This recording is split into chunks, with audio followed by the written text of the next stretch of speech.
सन 1857 में राजस्थान के सभी राज्यों में अंग्रेजों का प्रभुत्व था।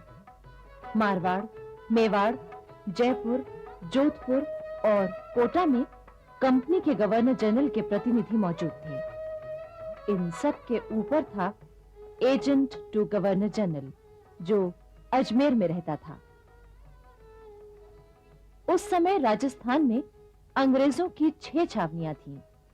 ये छावनियां नसीराबाद, नीमच, देवली, ब्यावर, एरनपुरा और खेरवाड़ा में स्थित थीं। इन छावनियों में 5000 भारतीय सैनिक थे। देश के अन्य भागों की तरह राजस्थान में भी शहरों और छावनियों में साधु और फकीरों के वेश में क्रांति के प्रचारक आए। उन्होंने सैनिकों में चर्बी वाले कारतूसों के खिलाफ प्रचार किया और विद्रोह की भावना जगाई। चर्बी वाले कारतूसों की बात सैनिकों में बिजली की तरह फैल गई। अंग्रेज अफसरों ने झटपट देसी सिपाहियों से कारतूस वापस ले लिए। सिपाहियों का शक और भी पक्का हो गया। तभी एक और अफवाह जंगल की आग की तरह फैली कि सिपाहियों को खाने के लिए जो आटा दिया जाता है उसमें हड्डियों का चूरा मिलाया जाता है। इन बातों को लेकर भारतीय सिपाहियों में विद्रोह की आग सुलगने लगी। वो आपस में गुप्त मंत्रणाएं करने लगे। नसीराबाद में मेरठ की बगावत की खबर मिलते ही अंग्रेज अफसरों ने छावनियों के चारों ओर गोले भरवाकर तोपें रखवा दी। अब तो भारतीय सिपाही और भी परेशान हो गए। कई जगह सिपाहियों ने अपने अंग्रेज अफसरों से उनके बदलते व्यवहार का कारण पूछा। साहब, क्या ये सब तैयारियां हमें दबाने के लिए की जा रही हैं? वो तुम लोग तो अच्छा आदमी है, ये सब तुम्हारी भलाई के लिए है। तो ये बात सच है।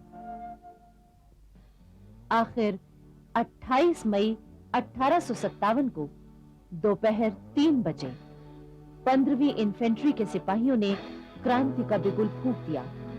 वो अपने अपने हथियार लेकर बैरकों से बाहर निकल आए। तोपों पर तैनात भारतीय सिपाहियों ने जरा सी भी देर नहीं की। उन्होंने छावनी पर अंग्रेजों के हमले को विफल करने के लिए तोपों के मुंह मोड़ दिए। क्रांतिकारी सिपाहियों का उद्देश्य था हथियार और खजाना अपने कब्जे में लेकर दिल्ली की ओर बढ़ना। जोधपुर और जयपुर में उनका रास्ता रोकने वाले अंग्रेजों को मुंह की खानी पड़ी। उधर नीमच के क्रांतिकारी चित्तौड़, हमीरगढ़ और बनेड़ा स्थित अंग्रेजों के ठिकानों पर हमला करते हुए दिल्ली की तरफ चल दिए। निम्बाहेड़ा की जनता ने उन्हें भोजन रसद आदि दी। उधर एरनपुरा की सैनिक टुकड़ी जब मारवाड़ के रास्ते दिल्ली की ओर बढ़ी तो आउवा के ठाकुर कुशाल सिंह भी उनके साथ हो लिए। उन्होंने बिथोरा नामक स्थान में कर्नल हीथ को हराया। 18 सितंबर 1857 को राजस्थान के agent to governor general George Lawrence के साथ आउवा में एक बार फिर टक्कर हुई। जॉर्ज लॉरेंस हार गया और क्रांतिकारी दिल्ली की ओर बढ़ गए। उधर भरतपुर में महाराजा ने विद्रोही सेना का रुख देखते हुए अंग्रेज अफसर मेजर मॉरिसन को सलाह दी कि वो भरतपुर छोड़कर चला जाए। मजबूर मॉरिसन 8 जुलाई 1857 को चला गया। 11 जुलाई 1857 को अलवर में भी विद्रोह छिड़ गया। अलवर और आसपास के गांवों की जनता भी सिपाहियों के साथ हो गई। उसने आग में घी का काम किया। जयपुर में नवाब विलायत खां, मियां उस्मान खां और सादुल्ला खां की क्रांति योजना विफल हो गई और उन्हें बंदी बना लिया गया। इसी समय टोंक की सेना ने भी विद्रोह कर दिया। नीमच से आए क्रांतिकारी सिपाहियों के साथ मिलकर नवाब से धन वसूल किया और फिर दिल्ली की ओर चल पड़े। मेवाड़ के असंतुष्ट सामंत गुप्त रूप से राजस्थान की क्रांतिकारी सेनाओं की लगातार मदद करते रहे। वहां विद्रोह भड़कने की पूरी आशंका थी। क्रांतिकारी सिपाही जब दिल्ली पहुंचे तो अंग्रेजी सेना ने दिल्ली पर घेरा डाला हुआ था। क्रांति दल ने पीछे से हमला बोल दिया। अंग्रेजों को हटना पड़ा। राजस्थान में सन 1857 की क्रांति का एक महत्वपूर्ण केंद्र था Kota. Political agent major Burton ने महाराव से कहा कि वो जयदयाल, रतनलाल और जियालाल नामक अधिकारियों को उसके हवाले कर दें। इस बात पर भारतीय सिपाहियों और अंग्रेजों में मारकाट छिड़ गई। मेजर बर्टन और उसके दोनों बेटे भी मारे गए।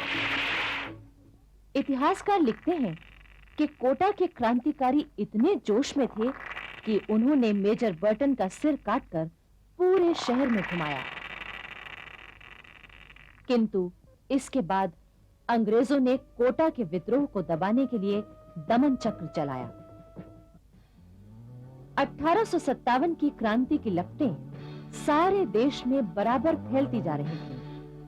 देश का मध्य भाग भी विद्रोह की आग में जलने लगा था। ग्वालियर, ललितपुर, छतरपुर, सागर, विजयराघवगढ़, रीवा, दमोह, जबलपुर, मंडला, रायपुर, रामगढ़ आदि जगहों पर क्रांति फैल गई। जबलपुर के पास पुरवा में राजा शंकर शाह ने अपनी कोठी से ही क्रांति संचालन की योजना बनाई थी। 52वीं रेजिमेंट के सिपाहियों का आना जाना बराबर बना हुआ था, किंतु किसी गद्दार ने यह बात अंग्रेजों तक पहुंचा दी। 14 सितंबर 1857 को कैप्टन क्लर्क ने अंग्रेज सिपाहियों के साथ राजा शंकर शाह और उनके बेटे रघुनाथ शाह को गिरफ्तार कर लिया। चटपट मुकदमा चला और दोनों बाप बेटे को अगले ही दिन तोपों से बांधकर उड़ा दिया गया। राजा शंकर शाह और उनके बेटे रघुनाथ शाह के बलिदान से सारे क्षेत्र में अंग्रेजों के प्रति घृणा फैल गई। भारतीय सिपाहियों ने उसी रात विद्रोह की घोषणा कर दी।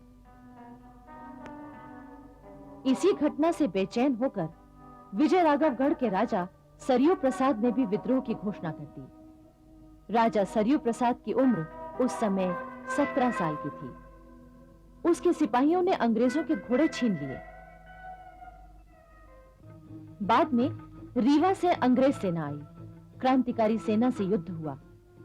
पराजित होने के कारण राजा सरयू प्रसाद फकीर का वेश बनाकर वहां से निकल गए,